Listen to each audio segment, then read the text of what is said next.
শুভ সকাল বন্ধুরা, good morning. সবাই কেমন আছো? সকাল সকাল চলে এলাম একটা ব্লগ ভিডিও নিয়ে। দেখো, সকালবেলা উঠে কাজকর্ম সেরে চা খেয়ে সবার প্রথমে আমি একটু গ্যাসে ভাত বসিয়ে দিলাম, আর এই সাইডে আমি একটু মূলো শাক ভাজা বসিয়ে দিলাম।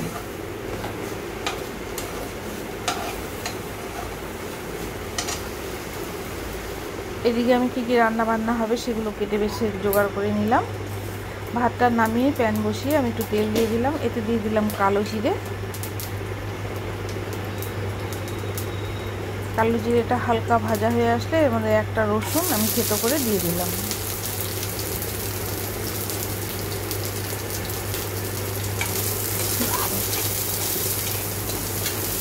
রসুনটাকে আমি হালকা ভাজা করে নিলাম।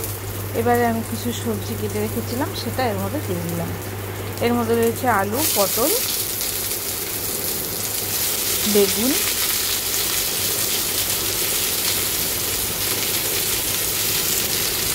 তোমরা তোমাদের ইচ্ছা মতো সবজি অ্যাড করতে পারো এতে।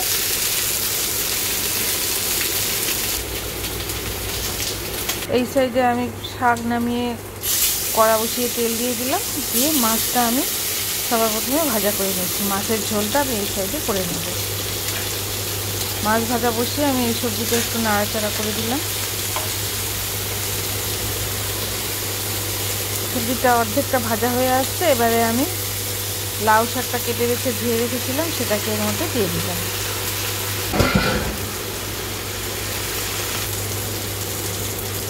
পরিমাণ মতো দিয়ে দিলাম লবণ, পরিমাণ মতো দিয়ে দিলাম হলুদ,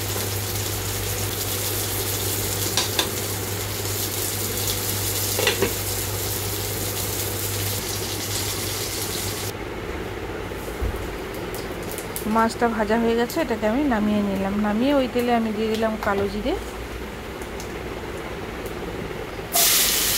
দিয়ে এর মধ্যে কিছু সবজি কেটে রেখেছিলাম। লাউ শাকের যে কচি আগার দিকটা থাকে সেটা, আলু আর বেগুন, এটাকে আমি এর মধ্যে দিয়ে দিলাম। লাউ শাকের আগার দিকটা দিলে কিন্তু খেতে বেশি টেস্টি হয়, একটা সুন্দর সেন্টও হয়।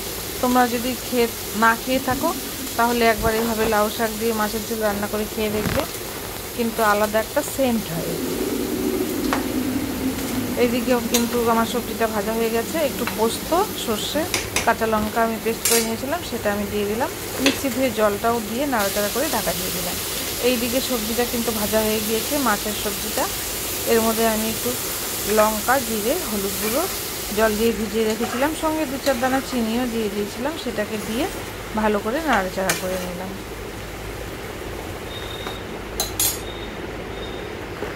এবারে ঢাকা দিয়ে দিলাম। মশলাটা কিন্তু ভালো করে কষানো হয়ে গিয়েছে। এবারে আমি একটু গরম জল দিয়ে দিলাম। আমি একটু হালকা পাতলা করেই ঝোলটা করব। লাউ শাকের ডগা দিয়ে কিন্তু ঝোলটা করলে একটু হালকা পাতলা করলেই খেতে ভালো লাগে, এর মধ্যে বেশি মশলা দিলে ভালো লাগে না। এদিকে কিন্তু আমার চচ্চড়িটা হয়ে আসছে। এর মধ্যে সামান্য একটু চিনি আমি দিয়ে দিলাম। চচ্চড়িটা মোটামুটি রেডি। ঝোলে কিন্তু আমি লবণটা এখন অ্যাড করলাম, আগে কিন্তু ভুলে গিয়েছিলাম, আসল জিনিসটাই ভুলে গিয়েছিলাম। ঝোলটা ফুটে গেছে, এবার আমি ভেজে রাখা মাছগুলো দিয়ে দিলাম।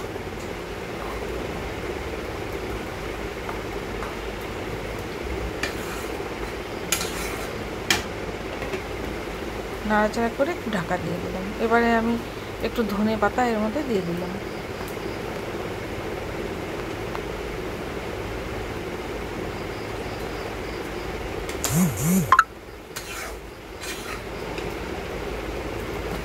মাছের ঝোলটা কিন্তু রেডি। রান্না কিন্তু আমার সমস্ত রেডি। এই যে দেখো কী কী রয়েছে: ভাত, লাউ শাক চচ্চড়ি,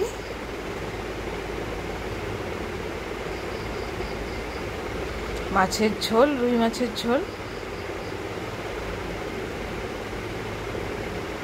মূলো শাক ভাজা, জলপাইয়ের চাটনি। এটা নিরামিষ সবজি, রুটির জন্য করেছিলাম, শসা, টক দই। এবার আমি খাবারটা সার্ভ করে নিচ্ছি। খাবারটা সার্ভ করে নিলাম। দেখো, টাটা, আবার দেখা হবে পরবর্তী ব্লগে। সবাই ভালো থেকো, সুস্থ থেকো।